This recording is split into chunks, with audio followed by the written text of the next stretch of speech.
All right, guys. Here we go. This is our last best of 3 of the day. It's been a very long day for us, as you guys can probably tell. In the top right side, we're looking at the main base of the Brazilian Zerg player. He's been spending some time in Korea in the past. One day he looks fantastic. The other day, he looks a little less fantastic. Let's see what it is today. It is Erik. Less fantastic, Roddy? Yeah, that's not as harsh as mediocre. I didn't say he was. That sometimes the games can be. In the bottom left, as the red Protoss, he is Darkness.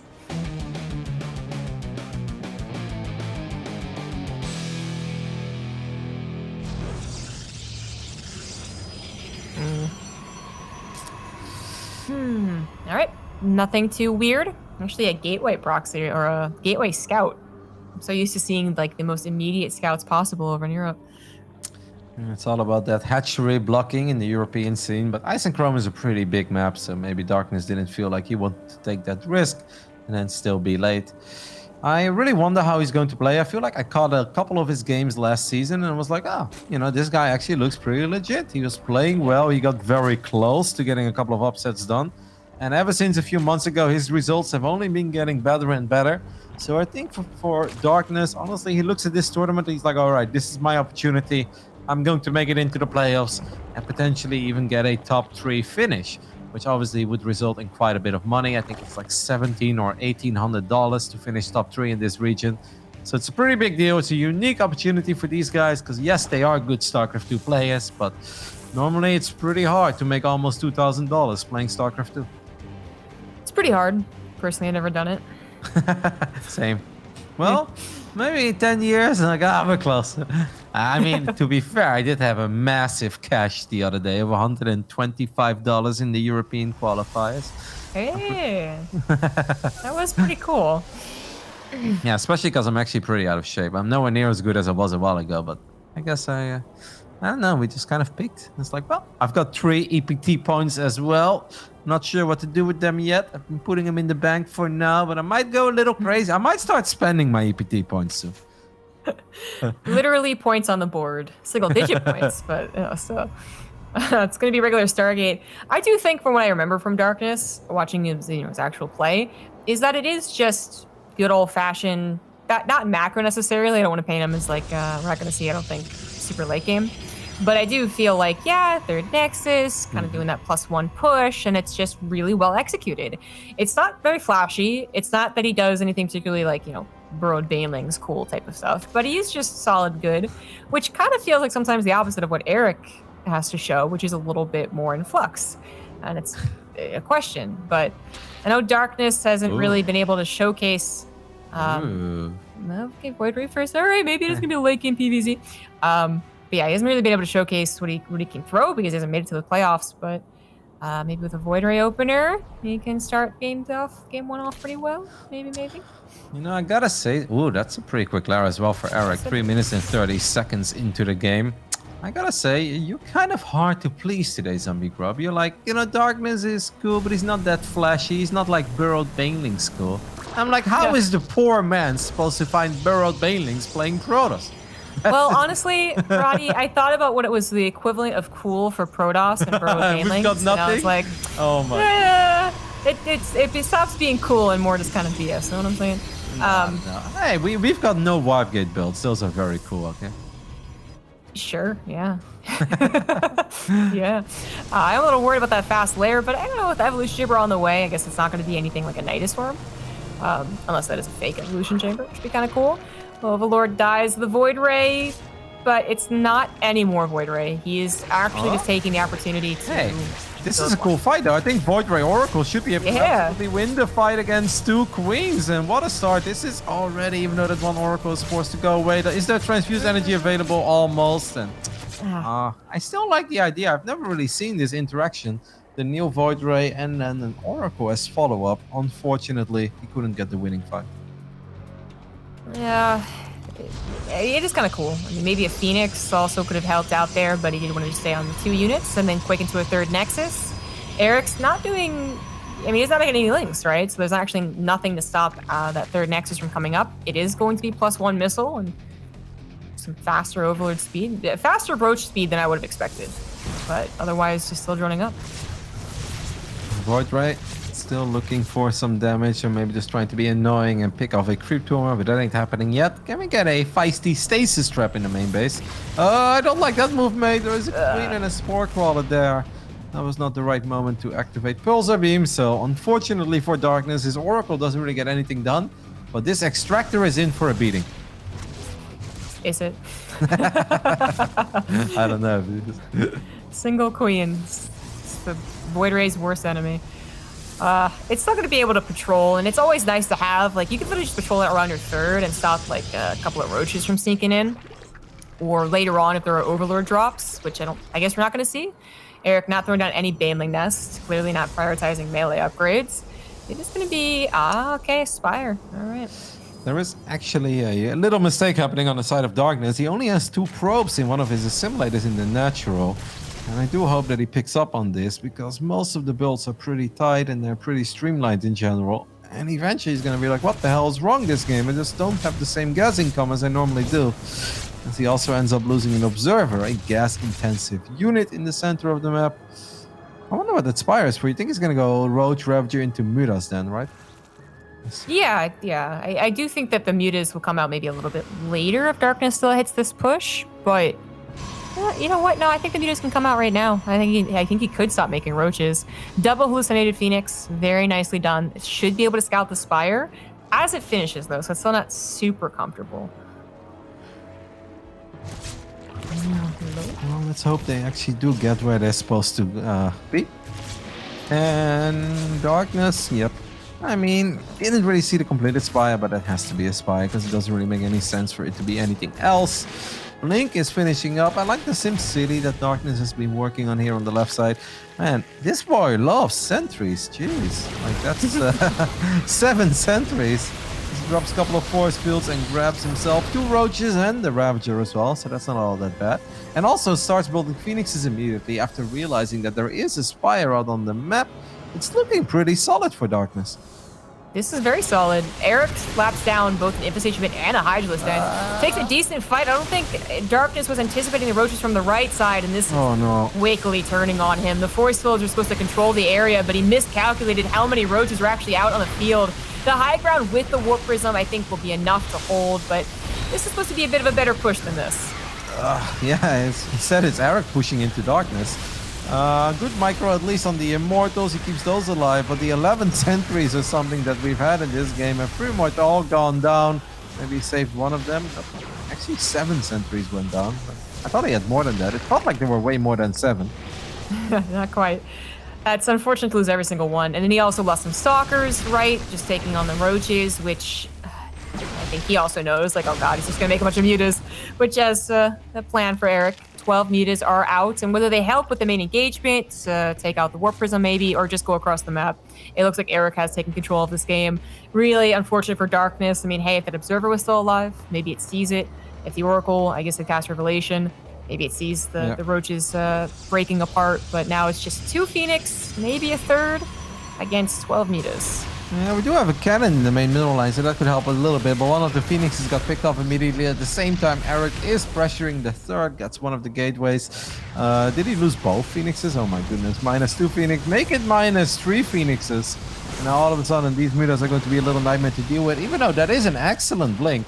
And the Stalkers do get some damage, but that fort base is super dead. The pylon gets picked off as well. And no, the Stalkers and Immortals in a really awkward position. I can't watch. The Stalkers get surrounded by the Lings, but at least the Immortals can be picked up with a Warp Prism. Ooh, for now, the Mutas thought about going for it, but too many Stalkers responding now. Erik's gonna lose his Ravagers, and he might lose his Mutas if he sticks around too long. Oh, not quite losing them. He's gonna dug into the main base again. Erik is on 4 bases, 80 drones. He has some flexibility here, but he has also committed a large portion of his bank to Hive tech. He's got Hive, Lurker Den, starting up upgrades. We'll probably want to start up Lurker upgrades immediately too. Darkness might be able to stabilize, but that 4th base timing is getting worrisome.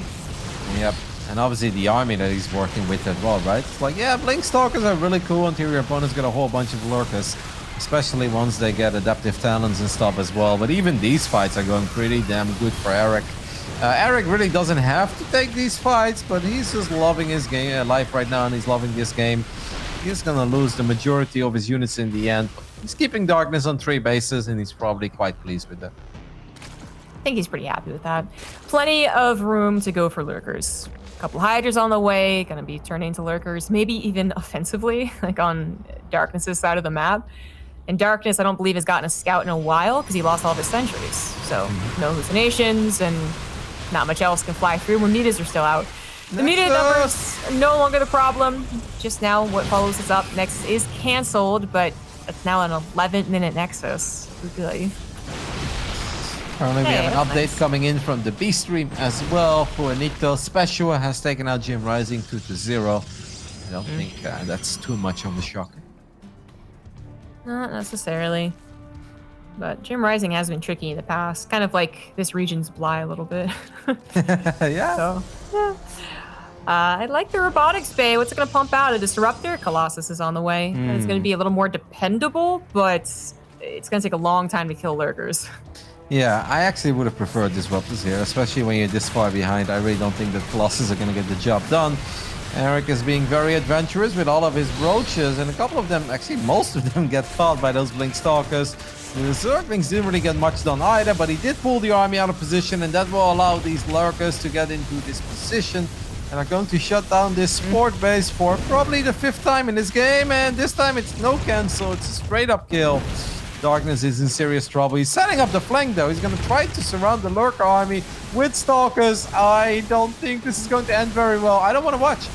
If he had some charge lots here, he's got some slow zelts on the left side, but I'm at the right side. I think he'd be doing a lot better. The Lings actually stop him from getting a full surround, and the lurker shots us out, but those stalkers are brutal. Darkness is not going to be able to take out these lurkers too effectively, or not at all, as Erik just continues to pump out Lings here to take down the last 2 units. GG, Erik. Relentless pressure. Really working out in that game. And that was in the end a very dominant performance by Erik. Erik is obviously the more established name between these 2 players, but yeah, Darkness's results lately have looked very impressive, so I thought maybe he's up to this level. And I still think there is hope in Game 2. I think we kind of got robbed here of a game that could have been, right? Like the Oracle Void Ray start, I think that could have been cool. Unfortunately, didn't really get much done with it. I was like, oh, that's not that bad. Then losing the Oracle in the main base is like, okay, that really shouldn't happen, because once you invest in that unit, it's important to keep it alive, drop a couple revelations. But none of that was game ending. But then he walked down the center of the map, and suddenly he's like, oh my goodness. That is what my nightmares are made of, by the way, Zombie Grub. When people wonder, Roddy, why do you always look tired? Is that every now and then, when I'm asleep, like the sweet boy that I am, I wake up covered in sweat, roaches coming in from every angle, and that's why I look tired every now and then. Mystery has been solved. He's scared of roaches coming in from the right. Hey, that was scary. That looked like a convincing fight for Darkness, and then all of a sudden, like, just 8 more roaches show up, and it completely obliterates his positioning and his ability to move out. It would have been a very strong timing. It could have been stronger, though. I was checking in on the 2 out of 3 assimilator every so often, and it stayed that way. Yep, like the entire game. It was a bit painful, so it wasn't the perfect game from Darkness even to begin with his build order. And then on top of that, just getting out-positioned, losing track of the army was a very big deal in that game. So now we move on to Everdream, which is a bit smaller, maybe less losing track of the army. Yeah. I mean, it's pretty difficult to lose armies on Everdream. Then again, whenever I play a PvT, I'm like, I wonder what the Terran is up to. Oh my goodness, tanks are sieging up in range of my 3rd. How did I not see it? So it does happen, guys. It happens to the best of us.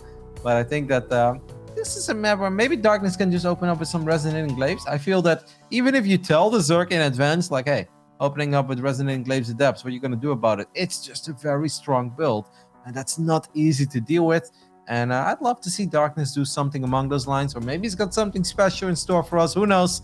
Let's go ahead and hop into Everdream for the second map, which could be our final game of this marathon broadcast, Zombie Grub. All of the days are marathon broadcasts in DreamHack. All right. Besides the season finals. And it's yeah. like, hey, Roddy, would you like to cast 2 best of CO3s? I'm like, well, can do more, but okay. All right, guys, here we go. Bottom left side, our Brazilian Zergy, who's up 1-0. It is Erik.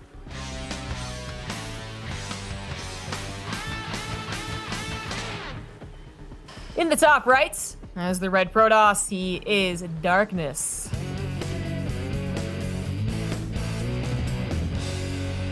How cool. He is the dark.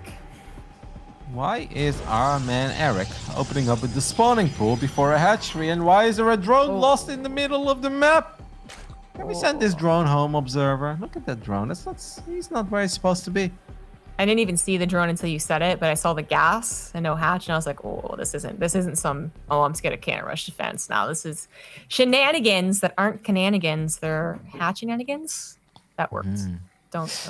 Hatchery block is what it's going to be, but the funny thing is that the gas has been taken so quick, right? So if I'm Darkness, I start taking this very serious, because this is not just a hatch block, this is also a hatch where they're mining gas at home, where they could potentially follow this up with a lot of speedlings, a bailing bust, a roach ling attack.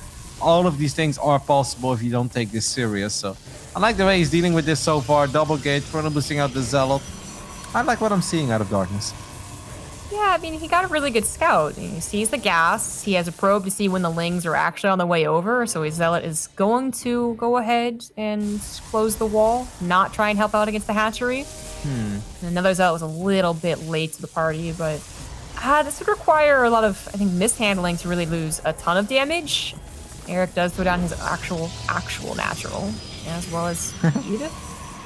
Oh, he's taking this so serious. Look at that. That probe is even like, Zealot, just in case you go down. Before the shield battery is up, I've got this. Whoa, second battery. Okay. You know, Darkness, when I said take this serious, I don't mean like it's a matter of life and death, okay? Like, it's like double gauge shield battery. This is probably all you need after putting a couple of probes as well. I don't think we need that second battery, but I do kind of get it, to be fair. He did scout the gas. I just don't think that one is really necessary right now. Absolutely agree. Cancel the shield battery. He canceled something in the main. Yeah, I guess. Why did he cancel the simulator? I think he wants money for the Nexus. Oh, yeah, the Nexus. Yeah. It is still not done. There you go. Finally on the way. It's obviously been delayed for a very long time. And now he can go. He did cancel the shield battery, thankfully. But the probus of the map did eventually die. It did not see the third hatch, so I'm sure Darkness still feels in the dark. Anyways, so a Stargate, I think, would be a very natural thing to go for. It kind of gives you this ability to harass, as well as scout, as well as defend. It's pretty expensive to go for, so he actually starts up a sentry with 100 gas. All right, trivia question. What would Darkness, his nickname, have been if he was a Zerg player instead? Creepness? No, like, it would... Well, where's the sentry going? I mean... What is the opposite of darkness? Brightness? Lightness? Yeah, Lightness. Bright. Yeah. I mean, I've never seen a Zerg actually being in the dark, right? When Zerg players are like, oh, I just don't know what tech is happening. They mean I see 85% of the map. I just haven't seen 2 buildings in the main. That's darkness on the side of Zerg players. Yes, you're right. The Overlord, kind of speaking of which, was barely going to survive. It saw a sentry come out, so... I mean, it did end up being a Stargate, but I think Darkness was still scared, which is understandable. But getting the sentry first for a force field, it will have hallucination. There we go now. But then the Stargate. So that Stargate's not very fast at all. I don't hate it, to be honest. I'm happy that he canceled the second battery, but I even understood that he kept the adapts at home because he knew that Zergling speed was being researched. And you can shade out your first 2 adapts, but if they then immediately get surrounded by 8 Zerglings, I'm going to criticize him for the fact that he did see Zergling speed was being researched very early on. So, yeah, he's played it very safe, but I think all of this makes sense. I definitely don't think he's behind. I mean, he's down 3 workers, almost 5 minutes into the game. But Erik, his tech is not super developed or anything, so I think this is a fairly standard PvZ scenario at this point. Agreed. Yeah. It started off weird, and maybe Erik was hoping for a little more, I guess, pushing Darkness off of his build, but Darkness took it in stride as much as I guess he could, realistically, without taking a chance. Now he's got an Oracle. He is going to head on that Void Ray once again, because he likes that opener. Yeah. Maybe he feels that this time there is a moment where he can find 2 queens out of position that don't have energy to transfuse each other. But I gotta say, because of the opening, obviously the Stargate was a little bit later than normal as well. And the one thing that wasn't late for Erik was his production on queens. And with 5 queens out already, I don't know if I'm really feeling Oracle Void Ray pressure. But just to feel safe at home, it's obviously completely fine. Oracle should be able to find 2 drone kills here, or at least 1. Can Erik save the second one? The answer is no. It's okay. I like the Void Ray for defensive purposes. I don't think it should go across the map. It seems like too late, too dangerous, and so much more helpful against the roaches that you know he's making. You saw the Roach Warren. You might even be thinking, okay, is it going to be like last game? Currently missing, I was going to say, is an upgrade. +1 melee starts, so just kidding. Oh no. Missile starts. Sorry, the Void Ray just barely missed the roaches. Now spots a couple of Zerglings, and gladly those Zerglings are at least giving the Void Ray the heads up that it should turn around. No, he's gonna send it back into the main base. I'm actually very worried for the sentries here, even though we've got a shield battery. How good are shield batteries? Maybe they will be good enough. And now the Void Ray turns around. This is a very indecisive Void Ray, I want to say.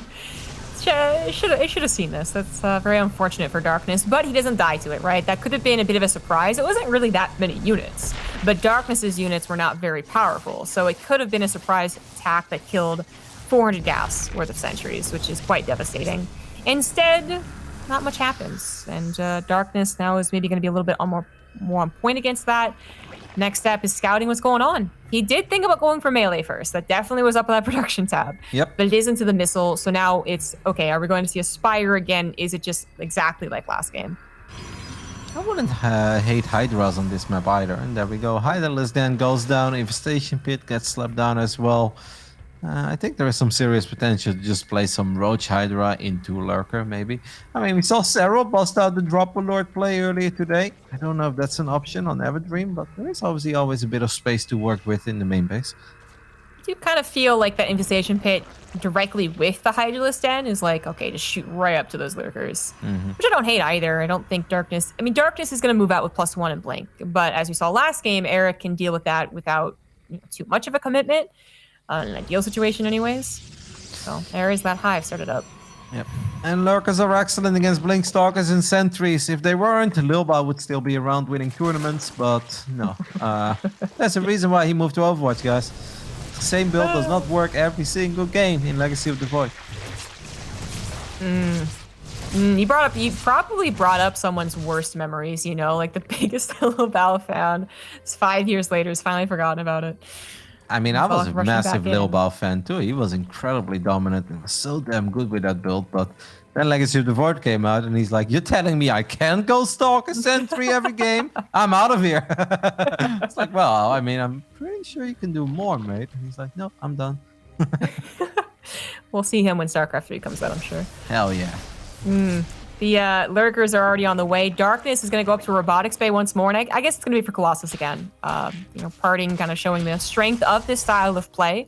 But Parting's also not usually up against someone going for Lurkers or like particularly fast Lurkers. So that's where I'm a little concerned.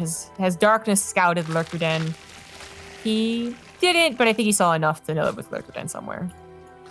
Erik's economy is not that insane this game. Now, obviously, what I do like is that he took that rich Vespian geyser immediately.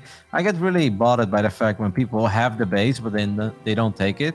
And there are some moments where people are like, well, I don't really need the gas. But that's not the point. You can basically save 3 drones from another base by just taking the rich Vespian gas. So you should always take it. And then you can always stop mining on one of your other assimilators or extractors or refineries. So I do like that part. But other than that, Erik hasn't been particularly rich this game. But he's apparently rich enough to morph 8 Lurkers at this point. Darkness, you are so close. Imagine he makes a super YOLO blink. Ah, they're so close, but he still doesn't see it. He's not going to see it. No, that was an extremely dangerous place to morph those Lurkers. But they are going to pop 8 Lurkers, and they're about to have their extra range. That's terrifying. So Darkness, he's going to move back, but not because of the Lurkers. He didn't really plan on committing there, it looks like. So what is his plan against the Lurkers then? Just trying to find a good concave? That gets harder and harder to do as they get that burrow speed as well. Yeah, I'd really love to see a couple Disruptors. I really think that Disruptors are just the best unit against the Lurkers. Even when they have their new feisty range upgrade, I still think Disruptors is the way to go. Colossus Stalker is like, I feel like a lot of the fights, they start off promising. You're like, oh! And then like all the Lurkers shoot one time, like, brrrt, and the entire army is obliterated. And you're like, well, maybe I should have gone Disruptors.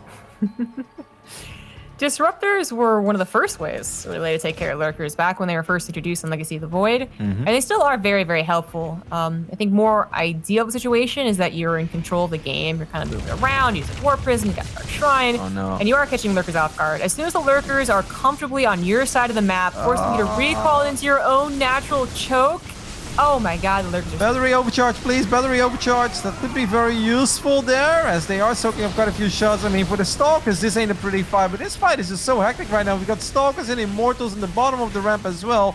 Both players are floating quite a bit of money. I don't know what's happening. I'm pretty sure Erik is winning this one. He's got 5 lurkers left over, and they're not dying that fast at all. And Stalker's trying to jump on top of them. It's the Zealots that might get a couple of those last hits, but we got 10 more lurkers on the way, and we're down to 2 Immortals and 3 Colossus. A single Void Ray, I guess, isn't being attacked, so maybe it can save the day. But Erik is 60 supply above, and looking like he's going to 2-0 this. Yeah, these lurkers are now in a very gnarly position. We still don't have any disruptors out, which means that the Colossi are going to have to run in range of these lurkers. The initial engagement isn't that bad, but this is where the lurker spines are really going to shine. They take care of the Immortals. The Observer goes down to Corrosive Pile as well, just to add insult to injury. Oh. Unfortunate series for Darkness. Yeah. I do feel like Erik just had, a number. Like, Darkness... He did the standard thing like I expected him to, but he didn't really get to do anything, he didn't get to do anything to Erik. It was always Erik doing something to him, and then eventually finding him unaware of either the mutas, he wasn't unaware of them, they didn't handle him particularly well, or of the army movement. And that's what really has killed him in both games. The roaches in the first game, and here, the lurkers literally on his side of the map before he realizes they were moving. That was going to start him off terribly anyways, regardless of his composition. A desperate attempt to get into some air toss. There aren't a lot of Hydras, but he'd be holding on for 30 more seconds with that carrier. And that's not worth it. GG.